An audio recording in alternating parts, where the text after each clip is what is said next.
मला प्रश्न पडतो, 350 वर्ष छत्रपती शिवाजी महाराजांचं गारुड तुमच्या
राज्याभिषेक आहे, तुमच्या मनातलं जे आहे ते पूर्ण होणार आहे, काळजी करू नका. प्रजा सुखी और राजा सुखी. छत्रपती संभाजी महाराज की जय. प्रजा सुखी और राजा सुखी या न्यायाने राज्य कारभार केला. महाराष्ट्राची अस्मिता, मराठी माणसाचा स्वाभिमान त्यांनी जागृत केला. ज्या लोकशाहीचे गोडवे आपण गातो त्याचा पहिला धडा राज्याभिषेकाने दिला. आपण जो मोकळा श्वास घेतोय त्याचे श्रेय या राज्याभिषेकाला आहे.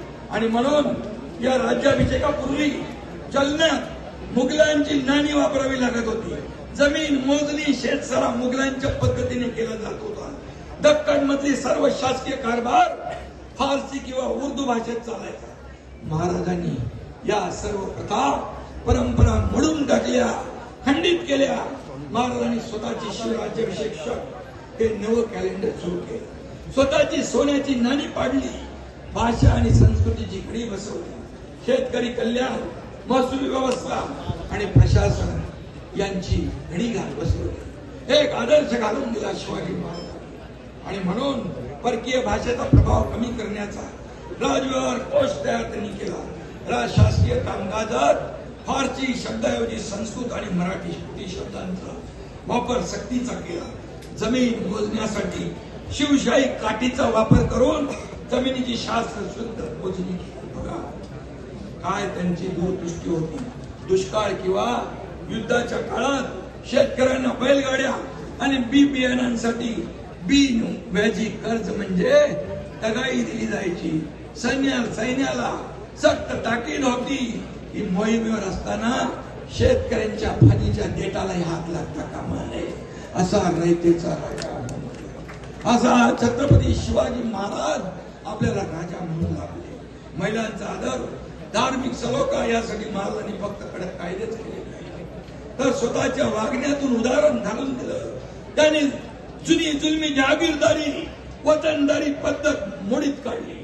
महसूल गोळा करण्यासाठी थेट सरकारी अधिकाऱ्यांची नेमणूक केली. त्या काळात 353 350 वर्ष किती दूर, किती गडकोट किल्ले उभे राहिले. हे काय आर्किटेक्चर आहे, काय इंजिनिअरिंग आहे, काय दूरदृष्टी आहे. गडावर पाण्याची सोय, या ठिकाणी शत्रूवर मारा करण्यासाठी उंचावरून तोफांचा भडीमार, हे सगळं राजांचं जे काय छत्रपती शिवाजी महाराज हे देवाचं.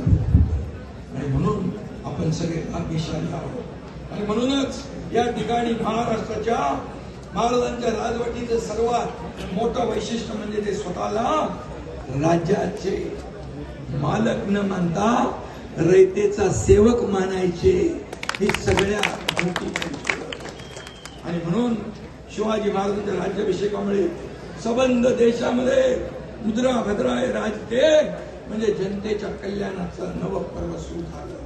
कल्याणकारी राजांची जी संकल्पना महाराजांनी राबवण्यासाठी आपलं महायुती सरकार बांधलेलं आहे. मगाशी भरत शेट्टी सांगितले, मी मुख्यमंत्री असताना अनेक योजना सुरू केल्या, शिवसृष्टीला मान्यता दिली. आता देवेंद्रजी मुख्यमंत्री आहे, आमची टीम काम करते, बराचसे काही कमी पडणार नाही. मगाशी मला कलेक्टर म्हणाले पाणी पुरवठा योजना देखील आपण त्याला मान्यता देऊ. गडावर कुठलाही पाण्याचा दुर्भिक्ष राहणार नाही याची काळजी आपण घेऊ. आणि म्हणून आपल्याला एवढंच मी सांगतो, शिवरायांनी रयतेला आपला मानलं आणि मगाशी मी म्हटलं महिलांचा सन्मान, आम्ही देखील आपल्या सरकारने लाडक्या बहिणींचा सन्मान केला. लाडकी बहीण योजना सुरू केली. ती कोणी आलं तरी, विरोधकांनी किती खोडा घातला तरी मुख्यमंत्री माझी लाडकी बहीण योजना कधी बंद होणार नाही. आणि म्हणून मी आपल्याला एकच सांगतो, या किल्ल्याने आपल्याला स्वराज्याचा इतिहास दिला. त्याच रायगडासह आपला 12 गडकोट किल्ले जे आहेत युनेस्कोने त्याला जागतिक वारसा स्थळाचा दर्जा दिलाय. त्यामुळे रायगड पण आहे, हा आपला अभिमान आहे, हा आपला स्वाभिमान आहे. 7 समुद्रापलीकडे शिवाजी महाराजांची कीर्ती पसरली, त्यांच्या कर्तृत्वाची शौर्याची कीर्ती पसरवण्याचं काम या संपूर्ण देशामध्ये, राज्यामध्ये, जगभरामध्ये होत आहे. हे आपल्यासाठी अभिमानाने, गर्वाने दाट मान करण्यासारखं आहे.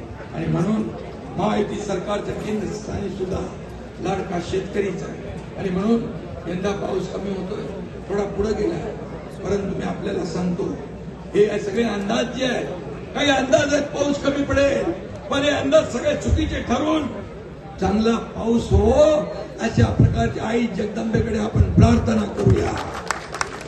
दुर्दैवाने दुष्काळ सदृश परिस्थिती किंवा कमी पाऊस पडला तरी सुद्धा हे सरकार, महायुतीचं सरकार शेतकऱ्यांना वाऱ्यावर सोडणार नाही. कारण शेतकरी आपला अन्नदाता आहे. मी नेहमी म्हणतो, आपल्या तिजोरीवर, सरकारच्या तिजोरीवर पहिला अधिकार कुणाचा, तर माझ्या बळीराजाचा आहे, शेतकऱ्याचा आहे. आणि त्यामुळे गेल्या काही काळामध्ये शेतकऱ्यांसाठी आपण योजना केली. आणि म्हणूनच आपल्याला मी एवढंच सांगतो, आज आपण एक संकल्प करायला इथं आलेलो आहे. महाराजांनी जे स्वराज्य रक्ताचं पाणी करून उभं केलं, ते जर आपण सुराज्य म्हणून पुढे नेतोय, सुराज्य म्हणून पुढे नेतोय.